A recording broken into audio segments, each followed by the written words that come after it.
গতকাল রাতে আমি আল্লাহর নবীকে স্বপ্ন দেখেছি, আল্লাহ রসুল আমাকে বলছে বাদশার সাথে দেখা করতে। আল্লাহু আকবার। একজন আরেকজনের সাথে কানা ঘোষা করে কয়, আচ্ছা ঠিক আছে, যে দেখি বাদশাকে বলি এই কথা। যে বললেন, জাহাপনা, আপনার সাথে একজন ব্যক্তি দেখা করার জন্য আসছে, সে নাকি গতকাল রাত্রে আল্লাহ রসুল আপনার সাথে দেখা করতে বলেছে। আল্লাহ নবীর কথা শুনে আব্দুল হামিদ রহমতুল্লাহ আলাইহি ছিলেন বসা, তিনি দাঁড়ায় গেলেন। আল্লাহু আকবার। বলো কি, বলো কি, যাও তাকে আমার কাছে নিয়ে আসো। আল্লাহ রসুলের প্রতি এত দুর্বল ছিলেন, আল্লাহ রসুলের এমন আশেক ছিলেন, তিনি আবেগ প্রবণ হয়ে গেলেন, তার চোখ দিয়ে ঝরঝর করে পানি পড়তেছে। যাও যাও তাকে নিয়ে আসো, আমার সাথে এনে দেখা করায় দাও।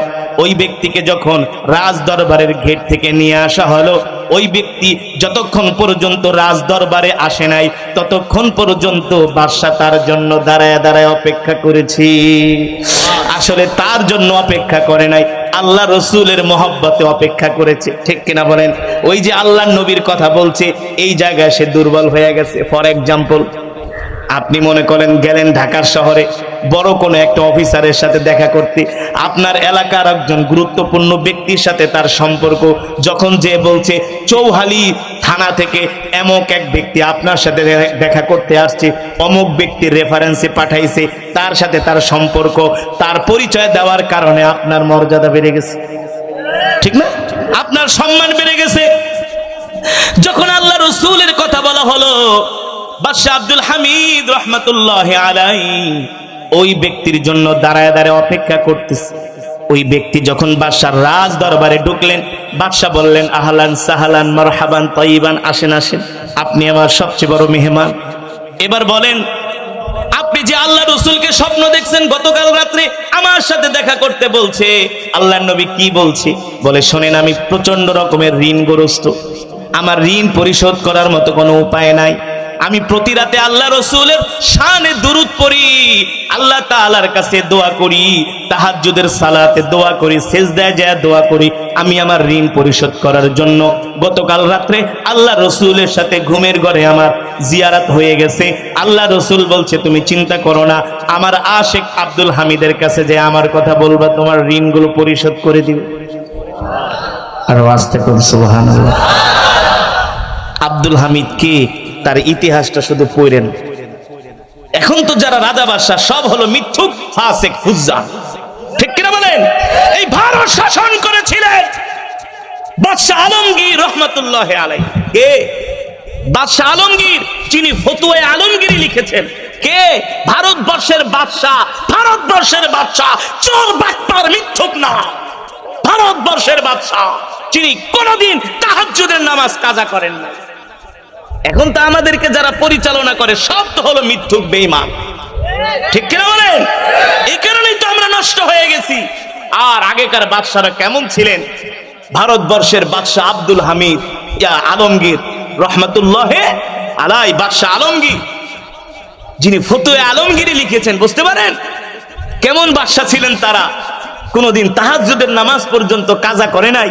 তাদের দ্বারা কি জনগণের জান মাল কি কখনো আমানতের খেয়ানত হওয়া সম্ভব? যারা বলেন সম্ভব, সম্ভব নয়। ঠিক বাদশা আব্দুল হামিদ রহমতুল্লাহ আলাইহি তিনি বলছেন, আমি গতকাল রাতে আল্লাহ রসুলকে স্বপ্ন দেখেছি। এই কথা শোনার পরে আব্দুল হামিদের চোখ দিয়ে ঝরঝর করে পানি পড়তেছে। তুমি আল্লাহ রসুলকে স্বপ্ন দেখেছো? তিনি কান্না করতেছেন এই কথা শোনার পরে। ওগো বাদশা, আল্লাহর নবী বলেছেন আমি ঋণগ্রস্ত, আপনি আমার ঋণগুলো পরিশোধ করে দিবেন। কিন্তু শোনেন, আল্লাহ রসুল আপনার ব্যাপারে একটু আফসোস করেছে। কি আফসোস? হ্যাঁ, আল্লাহ রসুল আপনার ব্যাপারে আফসোস করেছেন। কি কি করেছেন? আফসোস করেছেন। আমার কাছে কি আফসোস? বলো বলো বলো, আমার কলিজার টুকরা নবী আমার নামে কি আফসোস করেছে? এই ব্যক্তি বলতেছেন, বাদশাহ, আপনি নাকি প্রতিদিন আল্লাহ রসুলের নামে 1000 বার রাত্রবেলা দুরূদ পড়েন, তারপরে ঘুমান। বাদশাহ বলে, আমি যে রসুলের নামে 1000 দুরূদ পড়ি 1000 বার, তুমি জানো কিভাবে? সুবহানাল্লাহ, তোমার তো জানার কথা না। বলে, আল্লাহ রসুল আমাকে বলেছে। আর আস্তে কোন সুবহানাল্লাহ, আর জোরে বলেন সুবহানাল্লাহ। আল্লাহু আকবার। বাদশা বলেন, আমি যে রসুলের নামে, আমি আমার কলিজার টুকরা পেয়ারা হাবিবের নামে 1000 বার দুরূদ পড়ি, তুমি কিভাবে জানো? বলে, আল্লাহ রসুল আমাকে বলছে। এখন কি আর বাদশার কোনো সন্দেহ আছে? হ্যাঁ, তবে আপনি কিন্তু গতকাল রাত্রে আল্লাহ রসুলের সামনে 1000 বার দুরূদ পড়েন নাই। হ্যাঁ, বাদশা বলে, কি বলো? বলে, হ্যাঁ, আপনি যে আল্লাহ রসুলের নামে প্রতিদিন 1000 বার দুরূদ পড়ে ঘুমান, গতকাল রাত্রে আপনি রসুলের সামনে দুরূদ পড়েন নাই 1000 বার। এই কারণে আল্লাহ রসুল আমার কাছে আফসোস করেছে। আল্লাহু আকবার। এই কথা শোনার পরে বাদশার চোখ দিয়ে ঝরঝর করে পানি পড়ে গেছে, পানি পড়তেছে, বাদশা কান্না করতেছে। বলে, ঠিকই বলেছো, গতকাল রাত্রে আমি খুব কাজের চাপে ছিলাম, রাজ দরবারের কাজের চাপে ছিলাম, দেশের কাজের চাপে ছিলাম, জনগণের মাল বন্টনের জন্য আমি পেরেশান ছিলাম।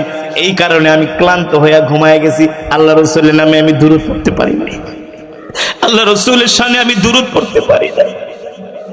এই কথা বলে বাদশা আব্দুল হামিদ রহমতুল্লাহি আলাইহি, খলিফা আব্দুল হামিদ রহমতুল্লাহি আলাইহি জরজর করে কাঁদতেছে। আর ওই ব্যক্তিকে যায় জড়ায় ধরছে। তুমি ঠিকই বলেছো, আমি গতকাল রাত কাজের পেরেশানিতে ক্লান্ত হয়ে ঘুমিয়ে গিয়েছি। আমি আমার কলিজার টুকরা রসুলের সামনে 1000 বার দুরূদ পড়তে পারি নাই। তুমি ঠিকই বলেছো। আচ্ছা বলো বলো, তুমি আমার কাছে কি চাও? আমি আপনার কাছে তেমন কিছু চাই না, আমি ঋণগ্রস্ত। আপনি যদি আমার ঋণটা পরিশোধ করে দিতেন আমার জন্য অনেক উপকার হতো। আল্লাহ রসুল বলেছেন। বাদশা বলে, বসো বসো। এই কথা বলার পরে তার অর্থমন্ত্রীকে ডাক দিছে, এদিকে আসো, যাও আমার রাজ দরবার থেকে 1 থলে দিনার দিরহাম নিয়ে আসো। 1 থলে দিনার দিরহাম এনে ওই ব্যক্তির হাতে দিল, আর বলল, আবার বলো, আমার কলিজার টুকরা আমার নবী আমার নামে কি বলেছে? বলে, আপনি গতকাল রাতে রসুলের নামে 1000 বার দুরূদ পড়েন নাই, আল্লাহ রসুল আমাকে বলছে। আবার তিনি তার অর্থমন্ত্রীকে বললেন, আর 1 থলে দিনার দিরহাম নিয়ে আসো। আবার 2 বার তার হাতে 2 থলে দিনার দিরহাম দিলেন। আবার 3য়বার বললেন, বলো বলো, আমার কলিজার টুকরা নবী আমার নামে কি বলেছে? আল্লাহু আকবার। আল্লাহ রসুল বলেছেন, গতকাল রাত্রে আপনি আল্লাহ রসুলের সামনে 1000 বার দুরূদ পড়তে পারেন নাই, ক্লান্ত হয়ে ঘুমায় গেছেন। এই কথা বলার পরে আবার তার হাতের মধ্যে আর 1 থলে দিনার দিরহাম দিলেন। দেওয়ার কথা 1 থলে, দিয়া দিলেন 3 থলে। আল্লাহু আকবার। কেন দিলেন? কেন দিলেন? একমাত্র আল্লাহ রসুলের মহব্বতে দিয়েছেন, ঠিক কিনা বলেন? এই কারণে আল্লাহ রাব্বুল আলামিন দুনিয়ার জমিনে আমাদেরকে পাঠিয়েছেন আল্লাহর বান্দা বানায়া, রাসূলের উম্মত বানিয়ে। আল্লাহ তাআলা কোরআনুল কারীমের মধ্যে সে কথাই বলেন, কুল ইন কুনতুম তুহিব্বুনাল্লাহ ফাত্তাবিউনি ইউহিব্বুকুমুল্লাহ ওয়া ইয়াগফির লাকুম যুনুবাকুম ওয়াল্লাহু গফুরুর রহিম। আল্লাহ রাব্বুল আলামিন বলেন, নবী দুনিয়ার মানুষদেরকে বলে দেন, তারা যদি আল্লাহ তাআলাকে পেতে চায়, আল্লাহ তাআলার রহমত পেতে চায়, আল্লাহ তাআলার ভালোবাসা পেতে চায়, তাহলে সর্বপ্রথম তাদেরকে আল্লাহর রাসূলকে ভালোবাসতে হবে, ঠিক কিনা বলেন? আল্লাহর নবীকে আমাদের ভালোবাসতে হবে। আর যদি আমরা আল্লাহর রাসূলকে ভালোবাসি, আল্লাহ তাআলা আমাদের জিন্দেগীর সমস্ত গুনাহগুলো ক্ষমা করে দিবেন, আল্লাহ তাআলা আমাদের উপর রহম করবেন। এবার কথা হলো, মুসলমান, আমরা তো সেই আল্লাহ রসুলের আখলাক মানি না, আমরা তো সেই আল্লাহ রসুলের চরিত্র মানি না। আল্লাহ রসুলের সুন্নত আমাদের মাঝে নাই, আমাদের ঘরের মধ্যে রসুলের সুন্নত নাই, আমাদের সমাজের মধ্যে রসুলের সুন্নত নাই, আমাদের দেশের মধ্যে রসুলের সুন্নত নাই, আমাদের পরিবার পরিজনের মধ্যে রসুলের সুন্নত নাই। অথচ আমরা মুসলমান, আমাদের উচিত ছিল আল্লাহ রসুলের সুন্নত অনুযায়ী, আল্লাহ রসুলের আদর্শ অনুযায়ী আমাদের জীবনকে পরিচালনা করা, ঠিক কিনা বলেন? এই যে একটা রমজান মাস গেল, সমাজের মধ্যে এমনও মুসলমান, সুস্থ মুসলমান রোজা রাখে নাই। কথা বল, রোজা তো রাখেই নাই, আবার অহংকার করে দিনের বেলা খায়, মানুষকে দেখায় দেখায়। আপনাদের এলাকায় নাই? নাই। সারাদিন খেতে যায়, রোদ্রের ভিতরে কাজ করে, কষ্ট লাগে না, রোজা রাখলেই তার গ্যাস্ট্রিক বাইরে যায়, ঠিক কিনা বলেন? ওপেন রাস্তায় দাঁড়ায় দাঁড়ায় সিগারেট খায়। একটা মাস রমজান গেল, তারপরও যারা রোজা রেখেছেন আলহামদুলিল্লাহ, রমজান মাসে মোটামুটি ভালোই মসজিদ ভরছে না? ফজরের নামাজেও মসজিদে জায়গা দেওয়া যায় নাই। কথা বলেন, জোহরের নামাজেও মুসল্লি পাওয়া গেছে, মাগরিবেও মুসল্লি পাওয়া গেছে, এশারেও মুসল্লি পাওয়া গেছে। এখন কি অবস্থা? এখন কি অবস্থা বলেন? কি অবস্থা এখন? অর্ধেকের চেয়ে বেশি নেমে গেছে গা। গতকালকে আমি প্রোগ্রাম করেছিলাম ঢাকার পাশে কুমিল্লা। ইমাম সাহেবরে জিজ্ঞেস করলাম, ইমাম সাহেব কি অবস্থা রমজান মাসে ফজরের নামাজে কেমন মুসল্লি ছিল? হুজুর আলহামদুলিল্লাহ পুরো মসজিদ ভরে গেছে। আর এখন হুজুর আগের ভাও। কিসের ভাও? কিসের ভাও? আপনাদের এই এলাকায় যে মসজিদটা আছে, এলাকার প্রত্যেকটা মুসল্লি যদি যুবক, বৃদ্ধরা, কিশোর, তরুণরা যাদের উপরে নামাজ ফরজ হয়েছে, তারা যে যদি ফজরের নামাজ আপনাদের এই মসজিদে পড়েন, এমন 2 মসজিদও জায়গা দেওয়া সম্ভব হবে না। ঠিক না? যারা পড়ে না হেরাও কয় ঠিক।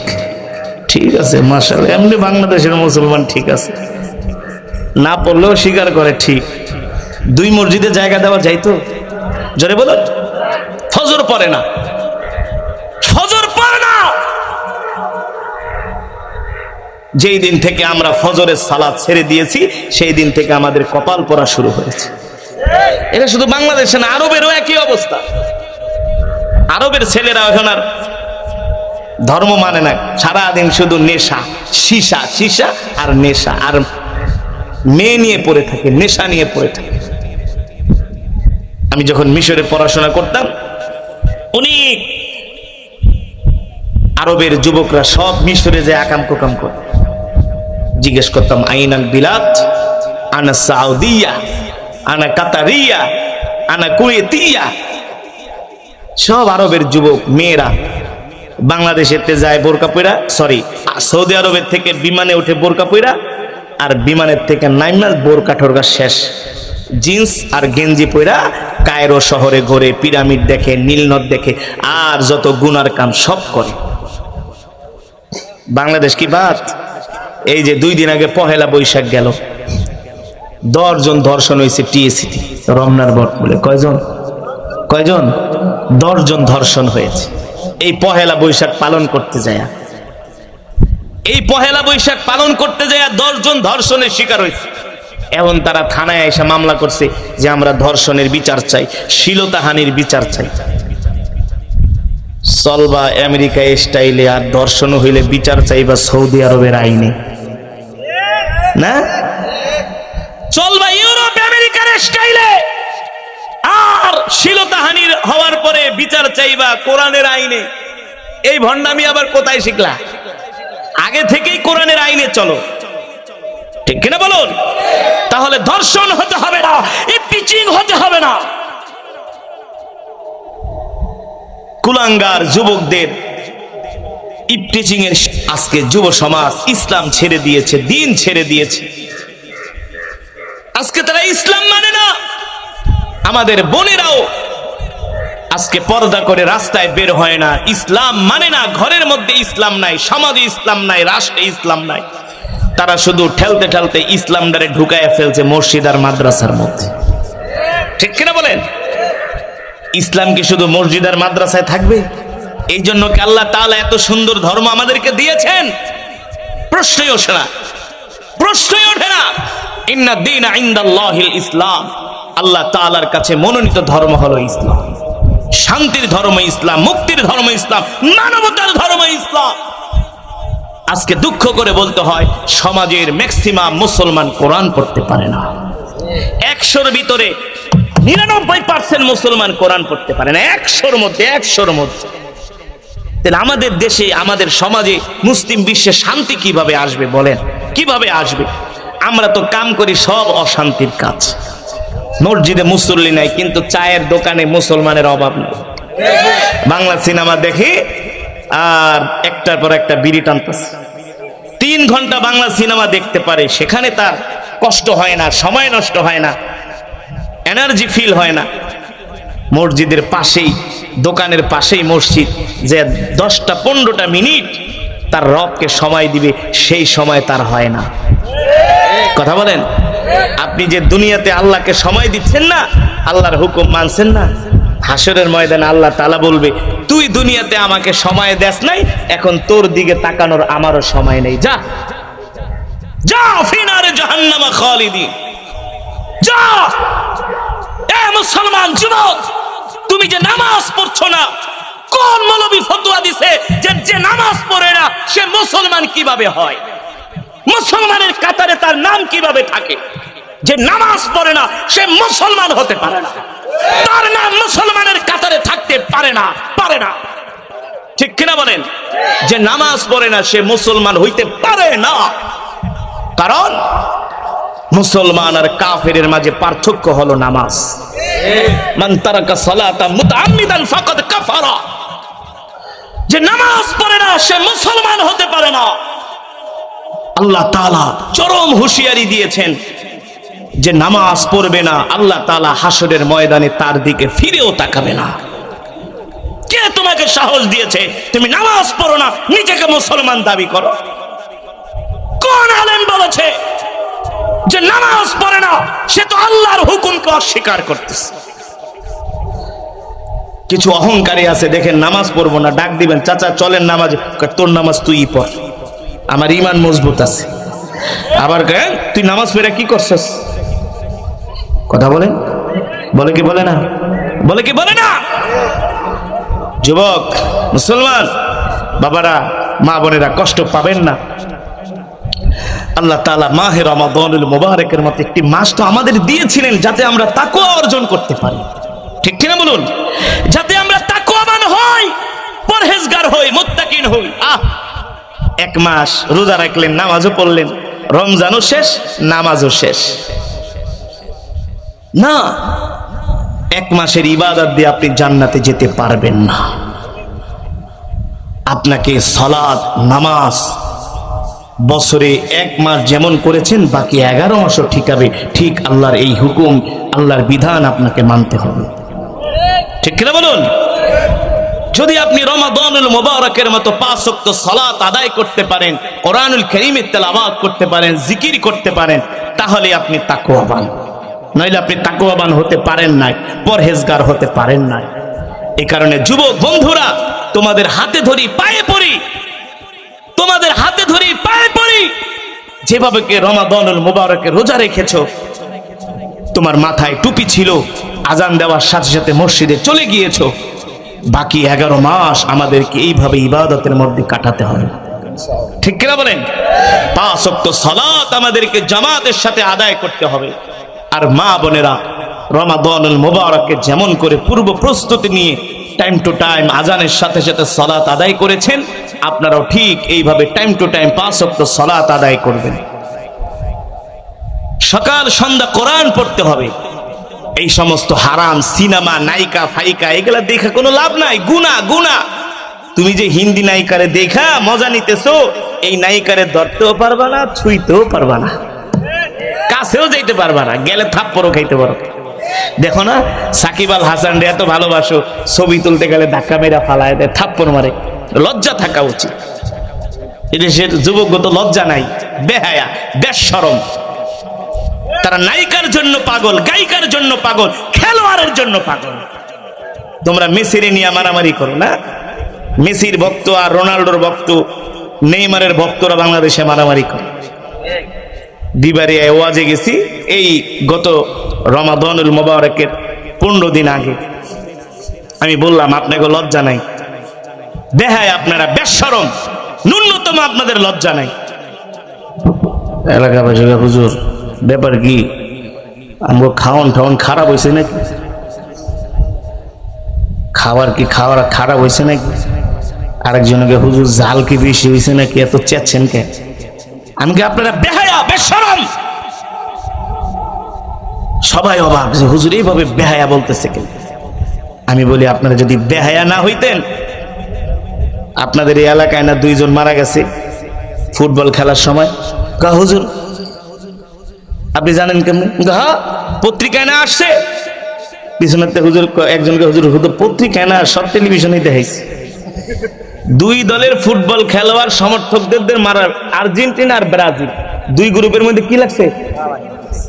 খেলা হয় আর্জেন্টিনা ব্রাজিল, আর পুলিশ মোতায়েন করে বিবারিয়া। 15 কিলোমিটার লম্বা পতাকা টানাইছে, অথচ মানুষ ভাত খাইতে ভাত পায় না, কত গরিব মানুষ না খায়া থাকে, ঠিক কিনা বলেন? আর তারা 15 কিলোমিটার লম্বা আর্জেন্টিনার পতাকা বানাইছে। কত টাকা খরচ হয়েছে 15 কিলোমিটার লম্বা পতাকা বানাইতে? ব্রাজিলের পতাকা বানিয়েছে। আস্তাগফিরুল্লাহ। আমরা কেন ইহুদি মুশরিক কাফের বেঈমানদেরকে ভালোবাসবো, ঠিক কিনা বলেন? ওদের সাথে তো আমাদের কোনো সম্পর্ক। আল্লাহ রাসূলের হাদিস, মান তাশাব্বাহা বিকওমিন ফাহুয়া মিনহুম, যার সাথে যার সম্পর্ক হবে তার সাথে তার হাসর নাসর হবে, ঠিক কিনা বলেন? মুসলমান যুবক, তোমার ভালোবাসা, তোমার মহব্বত যদি হয় কোনো খেলোয়াড়ের সাথে, নায়িকা গায়িকার সাথে, হাসরের ময়দানে হাসর নাসরও হবে তার সাথে। আর যদি তোমার সম্পর্ক হয় কোনো আল্লাহওয়ালার সাথে, নায়েবে নবীর সাথে, ঠিক কিনা বলেন? দিনদার মুসলমানের সাথে, পীর বুজুর্গের সাথে, হাফেজ কোরআন আলেমের সাথে তোমার হাসর নাসর হবে তার সাথে। সুতরাং এই 60 বছরের জিন্দেগিতে আর কি হবে? যে কোনো সময় মালাকুল মউত চলে আসতে, যে কোনো সময় এনি টাইম মালাকুল মউত যে কোনো সময় চলে আসতে পারে। যদি তোমাকে আমাকে মালাকুল মউত হারাম কাজের মধ্যে পায়, কোনো উপায় আছে? উপায় আছে? এই কারণে আমরা আমাদের জিন্দেগির এই মূল্যবান সময়টা আমরা ইবাদতের মধ্যে কাটাবো ইনশাআল্লাহ। রমাদানুল মুবারকে যেভাবে করে 5 ওয়াক্ত সালাত আমরা জামাতের সাথে আদায় করেছি, এখনো 5 ওয়াক্ত সালাত আমরা জামাতের সাথে আদায় করব। রাজি আছেন ইনশাআল্লাহ? কে কে রাজি আছেন হাত উঠিয়ে আল্লাহ তাআলাকে দেখায় দেন। হাত সোজা করেন, সোজা করেন, ইমানদারের মতো সোজা করেন, মুনাফিকের মতো না। আল্লাহ তাআলাকে ডাক দেন, ইয়া আল্লাহ। আরো জোরে বলুন, ইয়া আল্লাহ। ওয়াদা করলাম আর কোনদিন নামাজ ছেড়ে দিব না, নামাজ ছেড়ে দিব না। রাজি আছেন ইনশাআল্লাহ? হাত নামান, আল্লাহ তাআলা কবুল করুন। 5 ওয়াক্ত নামাজ জামাতের সাথে আদায় করবেন ইনশাআল্লাহ। 5টা ওয়াক্ত নামাজ ঠিক মতো ধরেন, দেখবেন এই নামাজই আমাদেরকে সমস্ত গুনাহ থেকে বাঁচায় রাখবে, ঠিক কিনা বলেন? আর বেশি বেশি করে আমরা দুরূদ শরীফ পড়বো, ইস্তেগফার করব। যুবক, অনেক যুবকরা কয়, হুজুর মনের আশা পূরণ হয় না। মনের আশা পূর্ণ হইব কিভাবে? মনের আশা পূর্ণ হওয়ার মেডিসিন দেয়া যায়। 40 দিন টানা, 40 দিন জামাতের সাথে, তাকবীরের সাথে নামাজ আদায় করো আর বেশি বেশি দুরূদ ইস্তেগফার করো। তোমার মনের ভিতরে যত আশা আছে, নেক আশা হতে হবে, যেটা তোমার জন্য কল্যাণ হবে। অবশ্যই আল্লাহ তাআলা সমস্ত মনের নেক আশা পূরণ করবে, ঠিক কিনা বলেন? আর সবার পকেটে মিসওয়াক থাকবে। কি থাকবে? মিসওয়াক। মিসওয়াক করে নামাজ পড়বেন, মিসওয়াক বেশি বেশি করে। মিসওয়াক, মিসওয়াক করলে দুনিয়াবি উপকার, আখিরাতও কি সব দিকে কল্যাণ। এই কারণে আমরা মিসওয়াক করে নামাজ পড়ব। এক মুসলমান আর এক মুসলমানকে সালাম দিব। কোন মুসলমানকে কষ্ট দিব না, কারো সাথে মারামারি, কাটাকাটি, হানাহানি, হিংসা বিদ্বেষ করব না, কারণ যে কোনো সময় আমাদের মৃত্যু চলে আসতে পারে, ঠিক কিনা বলেন? আমরা মৃত্যুর পথযাত্রী। মৃত্যুর পথযাত্রীরা আবার ঝগড়া করে কোন সময়, ঠিক কিনা বলেন? আবার মানুষের সাথে মন কষাকষি করে কোন সময়, মন খারাপ করে কোন সময়। সময় তো নাই। এই পৃথিবী ছেড়ে আমাদেরকে চলে যেতে হবে। এই কারণে সব সময় আমাদেরকে আমলের উপরে থাকতে হবে, ইবাদতের উপরে অটল অবিচল থাকতে হবে। আল্লাহ তাআলা আমাদের সকলকে তৌফিক দান করুন। এই মাহফিল, এই মাজমাকে কবুল করুন বলে আমিন। বসেন, দোয়া না করে যাবেন না। যে দোয়া করবে না সে অনেক কিছু মিস করবে। আল্লাহ রাসূলের হাদিস যে তোমরা বেশি বেশি করে আল্লাহ তাআলার কাছে দোয়া করো। যে দোয়া করে না আল্লাহ তার উপর রাগান্বিত হন। যে দোয়া করে না আল্লাহ তাআলা তার উপর কি হন? রাগান্বিত হন। দোয়া করে না কারা? যারা অহংকারী তারা দোয়া করে না। যারা অহংকারী তারা দোয়া করে না।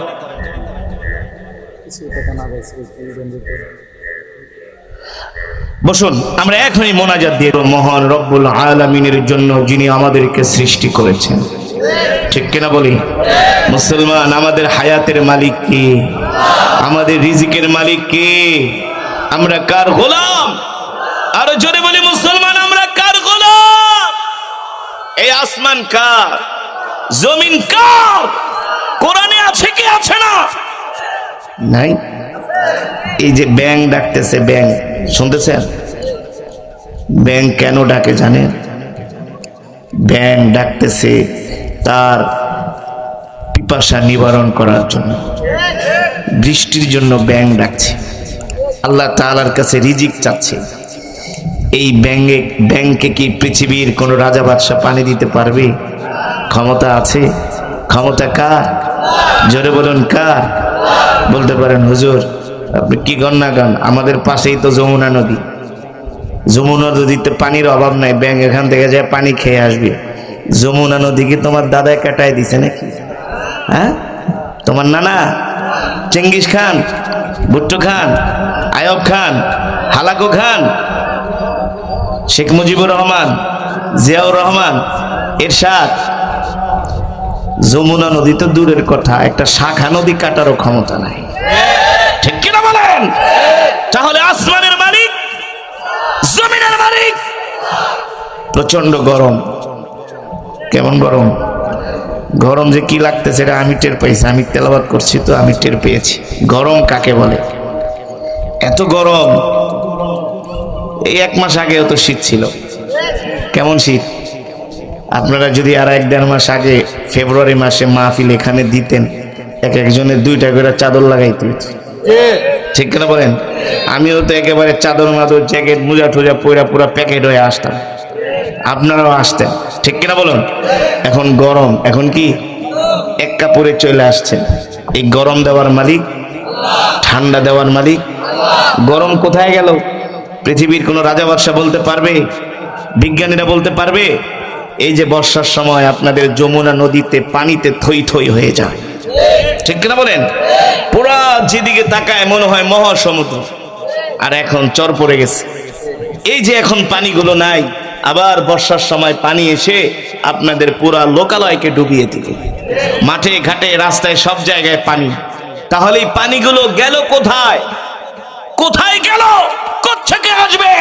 আজ পর্যন্ত পৃথিবীর কোন বিজ্ঞানীরাও গবেষণা করে বের করতে পারে না, ঠিক কিনা বলেন? আরে পারবা করছে কা? বিজ্ঞানীরা 2.5 হাতের বেশি যাইতে পারে না। কয় হাত? যতই লাফালাফি করো 2.5 হাত, ঠিক কিনা বলেন? আসল চাবি কার হাতে? জোরে বলুন। সেই মাওলায় পাকের কোরআন থেকে তেলাওয়াত করেছি, শুনেছেন তো? হৃদয়ের কান দিয়ে শুনেছেন? যদি শুনে থাকেন, আমি কোরআন পড়েছি, আপনারা শুনেছেন, এক এক হরফে কমপক্ষে 10টি করে নেকি পেয়েছেন। কয়টা করে নেকি? এই মাহফিলে যারা উপস্থিত হয়েছেন সকলেই এক খতম করে করে কোরআনুল কারীমের সওয়াব পেয়েছেন। খুশি নাকি বেজার? কয় খতম? এক খতম কোরআন শরীফ পড়ায় দেখছেন? এখন তো কোরআনও পড়ায় না খতম, এখন তো দোয়াও করে না, নিজেকে দোয়া নিজেরাই করে, নিজেকে জানাজা নিজেরাই পড়ে। এর লেগে ঈদের নামাজের নিয়ত করে বইয়া থাকে, ঠিক কিনা বলেন? নিজেকে আমি হুজুর লাগবো না, জানাজা পরে তো আমরা নিজেরা পরে জানাজায় খারাপ ঈদের নামাজের নিয়ত করে, ঠিক কিনা বলেন? জানাজার নামাজের দ্বারা ঈদের নামাজের তাকবীর দেয়, আল্লাহু আকবার, হাত ওঠে, আর পাবলিকও পিছন থেকে দিতে আছে পর জনমের পর জানাজা। এত সোজা নয়। এই কোরআন মালিকের কোরআন, ঠিক কিনা বলেন? এই কালাম আল্লাহর জবানের কালাম। আমি যে এতগুলো কথা বললাম, আসমান কার, জমিন কার, সমুদ্র কার, কোত্থেকে গরম আসে, কোত্থেকে গরম যায়, সব কিছুর নিয়ন্ত্রক হলো আমার রব, ঠিক কিনা বলেন? নিয়ন্ত্রণ করছেন কে? আরো জোরে বলুন কে? বিশ্বাস হয় কি হয় না? আল্লাহ তাআলা সেই কোরআনুল কারীমের মধ্যে বলছেন, আলা লাহুল খালকু ওয়াল আমরু তাবারাকাল্লাহু রাব্বুল আলামিন। আল্লাহু আকবার। আল্লাহ তাআলা বলছেন, নবী মক্কার কাফেরদেরকে বলে দেন, আবু জেহেল, আবু লাহাব, উতবা, সাইবাদেরকে বলে দেন, আপনি আমার কোরআন পড়েন। মক্কার কাফেরেরা কোরআনের তেলাওয়াতে বাধা দেয়, আছে কি আছে না? আবার কিছু কুলাঙ্গার মুসলমানরা ওয়াজ মাহফিলও বাধা দেয়, আছে কি আছে না? বাধা দেওয়ার আর জায়গা পাও না। এই কোরআনের বিরুদ্ধে কথা বলে পৃথিবীর কোন কাফের বেঈমান টিকতে পারে না, ঠিক কিনা বলেন? এই কোরআনের বিরুদ্ধে কথা বলেছিলেন মিস্টার আবু জেহেল। পরিণামে কি হয়েছে? আবু জেহেলের বাড়িকে বাথরুম বানানো হয়েছে। কি বানানো হয়েছে?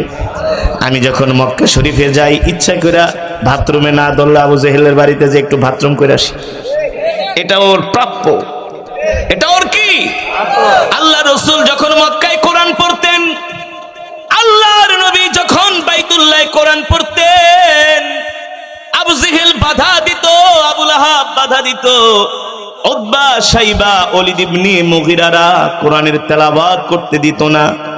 আবু লাহাব এসে বলতো, মুহাম্মদ, আমরা হলাম মক্কার ধনাঢ্য ব্যবসায়ী, বড় বড় লোক, আমরা হলাম মক্কার বড় বড় নেতা। এ মুহাম্মদ, তুমি আমাদের ধর্মকে বিলুপ্ত করার জন্য কি কোরআন পড়তেছো? এই কোরআন আমরা তোমাকে মক্কায় পড়তে দিব না, এই কোরআনের তেলাওয়াত করতে দিব না, এই কোরআনের দাওয়াত দিতে দিব না। মুহাম্মদ, তুমি কোরআন পড়তে পারবে না, কোরআনের তেলাওয়াত বন্ধ করো, কোরআনের দাওয়াত বন্ধ করো। আবু জেহেল আবু লাহাবরা জানতো না এই কোরআন আল্লাহর পয়গম্বরের বানানো কোরআন নয়, এই কোরআন পৃথিবীর কোনো মানব রচিত কোরআন নয়, এই কোরআন পৃথিবীর কোনো রাজা বাদশার কোরআন নয়, এই কোরআন হলো আমার আল্লাহর জবানের কালাম। ঠিক কিনা বলেন? আল্লাহ রাব্বুল আলামিন কোরআনুল কারীমের আয়াত নাযিল করলেন আর বললেন, নবী আলা লাহুল খালকু ওয়াল আমর তাবারাকাল্লাহু রাব্বুল আলামিন। আপনি মক্কার কাফেরদের সামনে বুক উঁচু করে ঘোষণা করে দেন, এ আবু লাহাবরা, আবু জেহেলরা, শোন, শুধু আমি মুহাম্মদ আল্লাহর পয়গম্বর কোরআনই তেলাওয়াত করব না। আজ থেকে আমি ঘোষণা দিলাম, আজ থেকে আমি ঘোষণা দিলাম, তোমরা শুনে রাখো, আসমান যার আইন চলবে তার। ঠিক কিনা বলেন? আলা লাহুল খালকু ওয়াল আমর, সৃষ্টি যার, বিধান চলবে তার। সৃষ্টি যার, আল্লাহর জমিনে আল্লাহর নেয়ামত খেয়ে আল্লাহর বিরুদ্ধে যুদ্ধ ঘোষণা করে, সাহস কত বড় হারামজাদাদের! ঠিক কিনা বলেন? এই অক্সিজেনের মালিক কে? এ মুসলমান, জোরে বলুন। কি? যমুনা নদীর পানির মালিক কে? এই যে ক্ষেতের ভিতরে বসে ওয়া শুনতেছেন, মাটির নিচ থেকে যে ধান ওঠে, পেঁয়াজ ওঠে, আলু ওঠে, এগুলো কে উঠায় দেয়? এগুলো কে করেন? কোরআনে আছে, কে আছে না? আল্লাহ তাআলা যদি 1 মিনিট অক্সিজেন বন্ধ করে দেয়, মাত্র 60 সেকেন্ড, 60 সেকেন্ড, কয় সেকেন্ড? 60 সেকেন্ড যদি আল্লাহ তাআলা অক্সিজেন বন্ধ করে দেয়, পৃথিবীর সব মানুষ থেকে শুরু করে যত কীট পতঙ্গ আছে 1 মিনিটে সব সাফ হয়ে যাবে। 1 মিনিটও টিকতে পারবেন না। আল্লাহু আকবার। তাহলে ক্ষমতা কার? আরো জোরে বলুন। আল্লাহ রাব্বুল আলামিন তার হাবিবকে দুনিয়ার জমিনে কোরআন দিয়া এই জন্যই পাঠিয়েছেন, ওগো নবী, আমি আল্লাহ আপনাকে কোরআন দিয়া মক্কার জমিনে পাঠাইলাম, আপনি মক্কার মানুষদেরকে দাওয়াত দেন। ঠিক কিনা বলেন? মক্কার কাফেরদেরকে দাওয়াত দেন। এই কোরআন শুধু মক্কার কাফেরদের জন্যই নাজিল হয় নাই, সেই মক্কা থেকে শুরু করে কিয়ামত পর্যন্ত এই পৃথিবীর জমিনে যত মানুষ আসবে সকলের হেদায়েতের জন্য আল্লাহ কোরআন নাজিল করেছেন। ঠিক কিনা বলেন? আজকে এই কোরআন আমরা পেয়েছি, কিন্তু মুসলমান কোরআনের তেলাওয়াত করি না, কোরআন জানি না, কোরআন অনুযায়ী আমরা চলি না। ঠিক কিনা বলেন? ও যুবক, তুমি কোরআন পড়তে পারো না, তুমি কোরআনের শিক্ষায় শিক্ষিত না, তুমি কোরআন অনুযায়ী চলো না। এ যুবক, তুমি মনে রেখো, আল্লাহ রাসূলের হাদিস, তালাবুল ইলমি ফারিদাতুন আলা কুল্লি মুসলিম, কোরআনুল কারীমের শিক্ষা করা প্রত্যেকটা মুসলমান নরনারীর উপরে ফরজ। ঠিক কিনা বলেন? প্রত্যেকটা যুবক কোরআন শিখবে, প্রত্যেকটা মা কোরআন শিখবে, প্রত্যেকটা বোন কোরআন শিখবে। ঠিক কিনা বলেন? যেই দিন আমাদের সমাজ হবে কোরআনের সমাজ, যেই দিন আমাদের রাষ্ট্র হবে কোরআনের রাষ্ট্র, যেই দিন সারা পৃথিবীর প্রতিটা ইঞ্চি ইঞ্চি মাটিতে কোরআনের রাজ কায়েম হয়ে যাবে, কোরআনের আইন কায়েম হয়ে যাবে, সেই দিন থেকে মুসলমান ঘরের মধ্যে শান্তিতে ঘুমাতে পারবে। মুসলিম সিপা সালার গাজী সালাউদ্দিন আইয়ুবী এই মসজিদুল আকসা বিজয় করেছিলেন, হাজার হাজার ইহুদিদেরকে তিনি হত্যা করেছেন। এই মসজিদ বিজয় করেছিলেন ওসমানীয় সালতানাত, বর্তমানে তুরস্কের যে প্রেসিডেন্ট রজব তাইপ এরদোয়ান, তাদের আগে যারা বাদশা ছিল, সর্বশেষ স্বাধীন সালতানাতের খলিফা ছিলেন আব্দুল হামিদ রহমাতুল্লাহ আলাই। তুরস্কের যিনি বাদশা ছিলেন, ওসমানীয় সালতানাতের বাদশা ছিলেন আব্দুল হামিদ রহমাতুল্লাহ আলাই। এই মসজিদুল আকসাকে তিনি বিজয় করেছিলেন, এই মসজিদুল আকসাকে তারা পরিচালনা করেছিলেন। এবার আসেন ছোট্ট একটু আপনাদেরকে আব্দুল হামিদ রহমাতুল্লাহ আলাই কেমন ছিলেন, কেন তিনি মসজিদুল আকসা বিজয় করতে পেরেছেন, এর কারণ কি? তিনি ছিলেন ওসমানী ও সালতানাতের স্বাধীন খলিফা, সর্বশেষ খলিফা। কেমন ছিলেন তারা? কেমন আল্লাহ বিরু ছিলেন, কেমন খোদা বিরু ছিলেন? ওসমানী ও সালতানাতের শেষ খলিফা আব্দুল হামিদ রহমাতুল্লাহি আলাইহি কোনদিন তাহাজ্জুদের নামাজ কাজা করত না, কোনদিন না। প্রতিদিন রাতে আল্লাহর নবীর নামে 1000 বার দুরূদ পড়ে ঘুমাইতেন। আর এখন যারা মুসলমান বাদশা, এই শয়তানগুলা ঠিকমতো নামাজ পড়ে না। কথা বল, এই শয়তানগুলা ঠিকমতো নামাজ পড়ে না, ধর্ম মানে না, যত আকাম কুকাম সব করে। এই সৌদির বাদশা সালমান ফুর্তি করার জন্য মালদ্বীপে চলে যায়। ইউরোপ আমেরিকা থেকে নায়িকা গায়িকাদেরকে ভাড়া করে কোনে মালদ্বীপের রিসোর্টে এনে তারা আনন্দ ফুর্তি করে। ওরা কিভাবে মসজিদুল আকসা বিজয় করবে, ওরা কিভাবে মুসলমানের পক্ষে কথা বলবে? ওদের তো ঈমান দুর্বল, ঠিক কিনা বলেন? ওদের কাম হলো শুধু তেল বিক্রি করবে আর বিয়ে করবে, আর একটা আল খেল্লা লাগায় ঘুরবে, আর যত মিথ্যা কথা, যত মিথ্যা কথা, 2 নাম্বারই ওদের ভিতরে। অথচ আমরা তাদেরকে অনুসরণ করি, অনুকরণ করি, ঠিক কিনা বলেন? অন্যদিকে মুসলমানদের শেষ খলিফা, ওসমানী ও সালতানাতের শেষ খলিফা আব্দুল হামিদ রহমাতুল্লাহি আলাইহি, তার কাছে ইহুদিরা এসেছিলেন। এসে বললেন, খলিফা, আমরা আপনাদেরকে মোটা অঙ্কের অর্থ দেই, আপনি আমাদেরকে ফিলিস্তিন থেকে কিছু জমি আমাদের কাছে বিক্রি করেন। মুসলমানদের খলিফা আব্দুল হামিদ রহমাতুল্লাহি আলাইহি, এ যুবক ইতিহাসটা ভালো করে শোনো। আব্দুল হামিদ রহমাতুল্লাহি আলাইহিকে বললেন, ওসমানী ও সালতানাতের খলিফা, আমরা আপনাকে মোটা অঙ্কের অর্থ দেই, আপনি আমাদেরকে ফিলিস্তিনের একটু জমি আমাদের কাছে বিক্রি করেন। কি বললেন মুসলমানদের খলিফা আব্দুল হামিদ রহমাতুল্লাহি আলাইহি? আমি যে তোমাদের কাছে ফিলিস্তিনের ভূমি বিক্রি করব, এই ফিলিস্তিনের ভূমি মালিক আমি না, এই ফিলিস্তিনের এই বাইতুল আকসার মসজিদের ভূমি মালিক হলেন সারা পৃথিবীর মুসলমান। আমি তোমাদের কাছে কিভাবে বিক্রি করব? কেমন ছিলেন আব্দুল হামিদ, কেমন ছিলেন আল্লাহর রাসূলের আশিক আব্দুল হামিদ রহমাতুল্লাহি আলাইহি। তিনি রাজ দরবারে বসে আছেন। সকালবেলা ফজরের পরে তার এই রাজ্যের একজন লোক, তিনি অভাবগ্রস্ত, তিনি অনেক বড় আল্লাহর ওলি, আল্লাহ রসুলের আশিক, ঋণগ্রস্ত হয়ে পড়েছেন। আল্লাহ রসুলকে তিনি স্বপ্নে দেখলেন। আল্লাহ রসুল তাকে বললেন, শোনো, তুমি চিন্তা করো না, আমার প্রিয় আশিক আব্দুল হামিদের কাছে চলে যাও, তাকে যায়া বলবা যাতে তোমার ঋণ পরিশোধ করার জন্য তুমি যেই অর্থগুলো ঋণগ্রস্ত আছে সেই ঋণ যাতে তার রাজ দরবার থেকে তোমাকে দিয়ে দেয়, যাতে তোমার ঋণ পরিশোধ করে দেয়, আমার কথা যে বলবা। আল্লাহু আকবার। এখন মনে করেন একজন লোক যে যদি বাদশাকে বলে আল্লাহ রসুল বলছে আমার ঋণ পরিশোধ করে দিতে, তুমি কিভাবে জানো? আল্লাহ রসুল বলছে, বলে আমি নবীকে স্বপ্ন দেখছি। এই কথা যদি বলে তাহলে বিশ্বাস করবে কিনা? যদি বলে অনেকে বিশ্বাস করবে না, বলে তুমি কোন পাগল আসছো, পুরান পাগলের ভাত নাই, নতুন পাগলের আমদানি, ধান্দাবাজি করতে আসছো, তোমার নবী স্বপ্নে দেখাইছে না, আমার কাছ থেকে তুমি অর্থ নিয়ে তোমার ঋণ পরিশোধ করবা। তবে আপনি যে আল্লাহ রসুলকে স্বপ্ন দেখেছেন, এখানে শক্ত একটা দলিল দরকার। কথা বলেন, কি দরকার? শক্ত একটা প্রমাণ, যে প্রমাণ দিতে পারলে আপনাকে বিশ্বাস করবে, ঠিক কিনা বলেন? আল্লাহ রসুল বললেন, শোনো, আমার আশেক আব্দুল হামিদকে যে বলবা প্রতিদিন আব্দুল হামিদ আমার নামে 1000 বার দুরুদ পড়ে, কিন্তু গতকাল রাত্রে আমার নামে দুরুদ না পড়ে ঘুমায় গেছে। আল্লাহু আকবার, জোরে বলুন আল্লাহু আকবার। এবার ওই লোক ওসমানী ও সালতানাতের খলিফা আব্দুল হামিদ রহমাতুল্লাহি আলাইহির ঘরে রাজ দরবারের গেটে যায় বললেন, আমি মাননীয় বাদশার সাথে দেখা করতে চাই। আরে তুমি একটা সাধারণ জনগণ, কথা নাই বাত্রি নাই, কেন তুমি বাদশার সাথে দেখা করবা? রাজরক্ষীরা তাকে ভিতরে প্রবেশ করতে দেয় না, তাকে ধাক্কা মেরে ফেলে দেয়।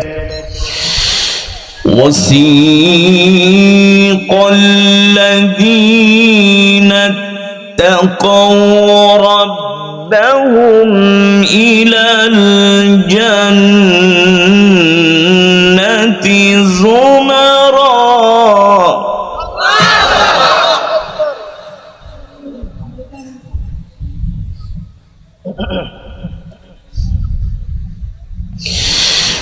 وسيق الذين اتقوا ربهم إلى الجنة زمرا.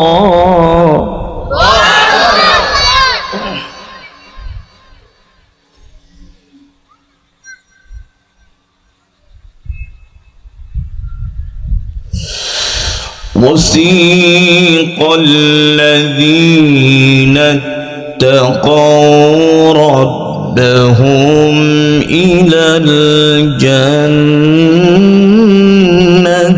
زمرا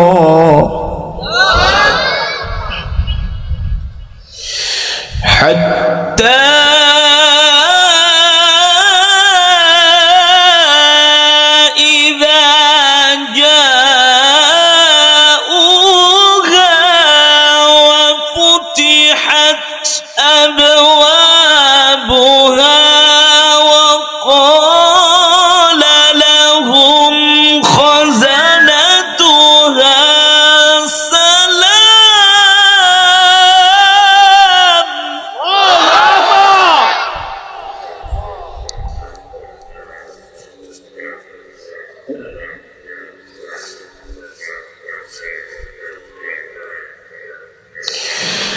وقال لهم خزنتها سلام.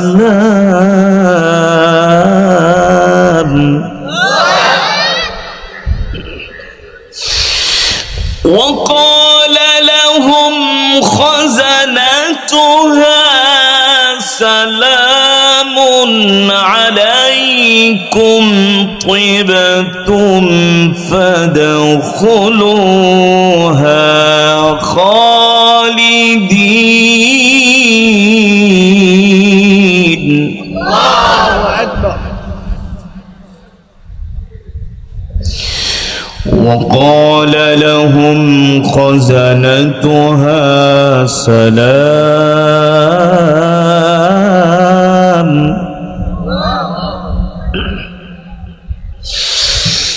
وقال لهم خزنتها سلام عليكم طبتم فادخلوها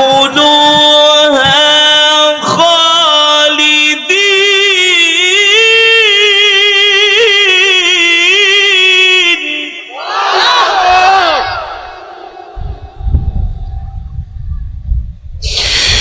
وقال لهم خزنتها سلام عليكم طبتم فادخلوها خالدين.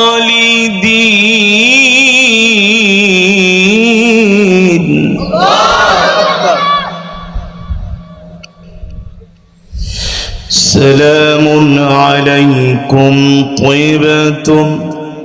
ইকো বোঝো না, ইকো এতই সোজা দেখুন সাউন্ড।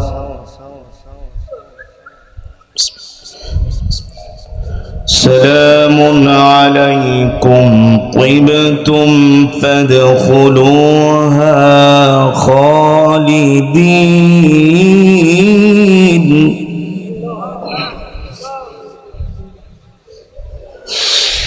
سلام عليكم طبتم فادخلوها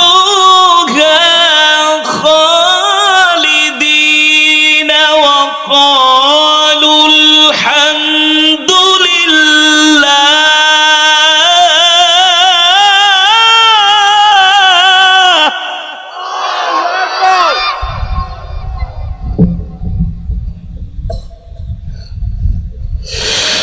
وقالوا الحمد لله.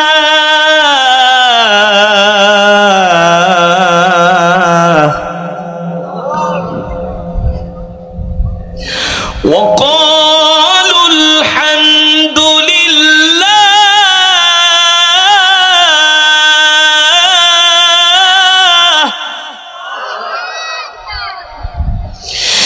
وقالوا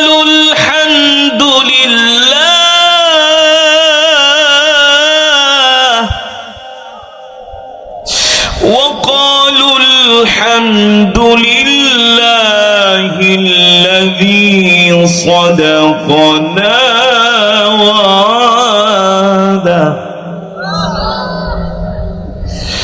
الذي صدقنا وعده الذي صدقنا وعده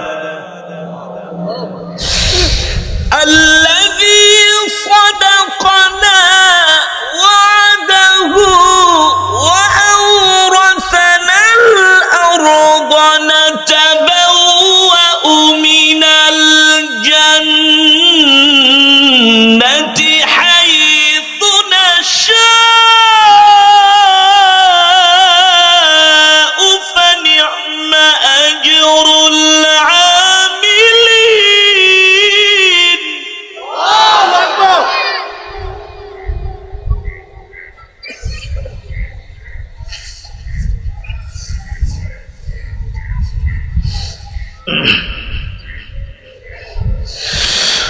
وقالوا الحمد لله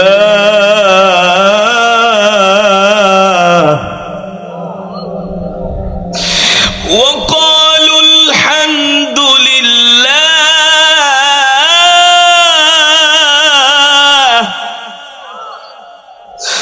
وقالوا الحمد لله الذي صدقنا وعده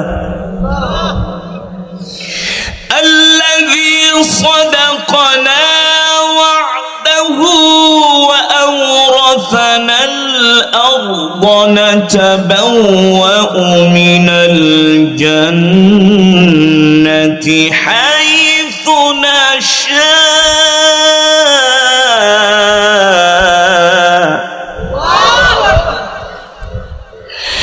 فنعم أجر العاملين.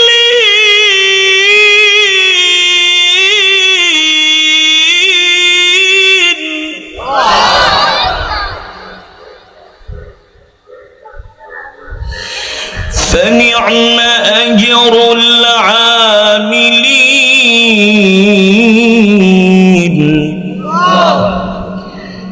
فنعم أجر العاملين. فنعم أجر العاملين. فنعم أجر العاملين.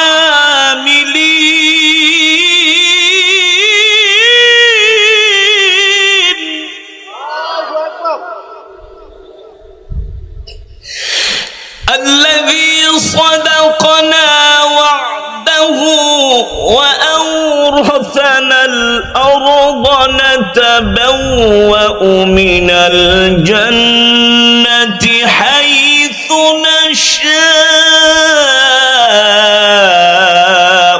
فنعم أجر العاملين.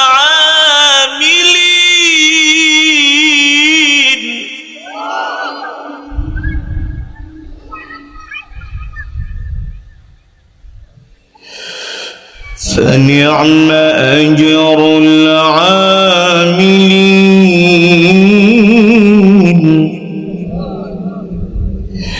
فنعم أجر العاملين.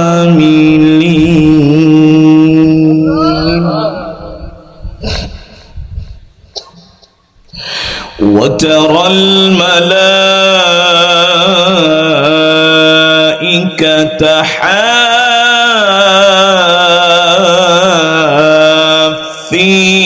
من حول العرش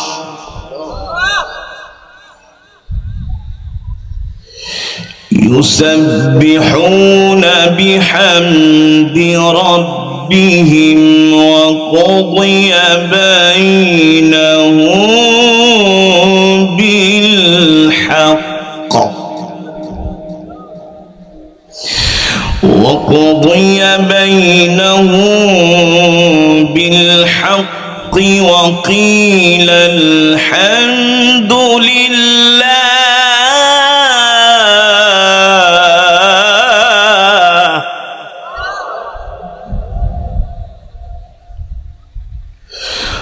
وقضي بينهم بالحق وقيل الحمد لله رب العالمين.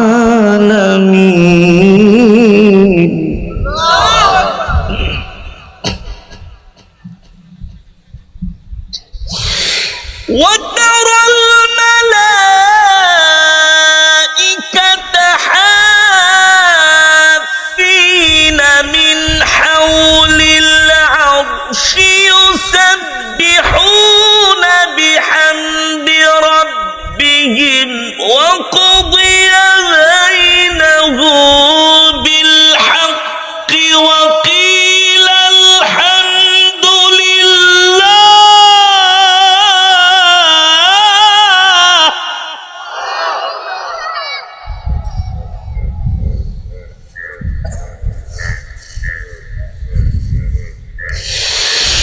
وقضي بينهم بالحق وقيل الحمد لله.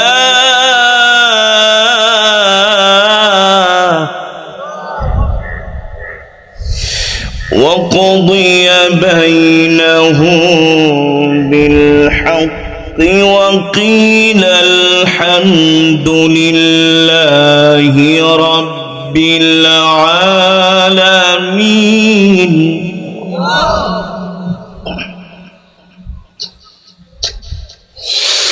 وترى الملائكة حافين من حول العرش يسبحون بحمد ربهم وقضي بينهم بالحق وقيل الحمد لله رب العالمين.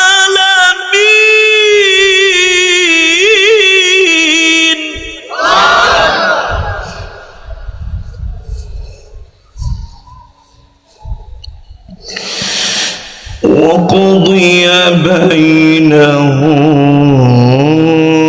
بالحق وقيل الحمد لله.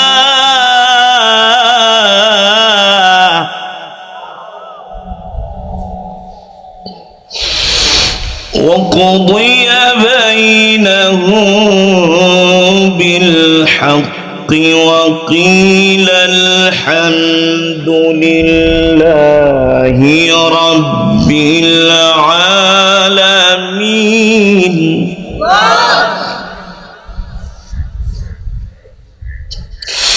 وقضي بينهم بالحق وقيل الحمد لله رب العالمين. بسم الله الرحمن الرحيم. قل هو الله.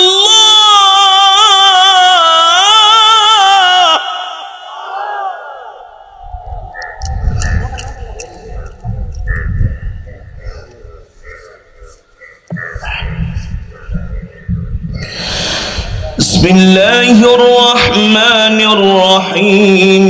قل هو الله أحد الله الصمد لم يلد ولم يولد ولم يكن له كفوا أحد. بسم الله الرحمن الرحيم.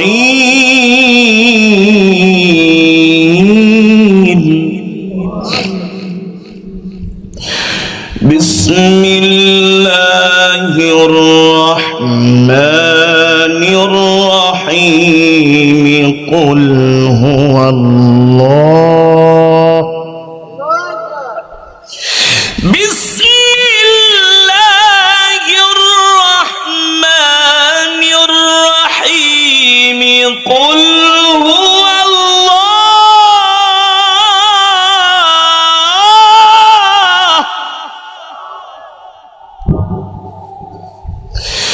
بسم الله الرحمن الرحيم قل هو الله أحد الله الصمد لم يلد ولم يولد ولم يكن له كفوا أحد بسم الله الرحمن الرحيم قل هو الله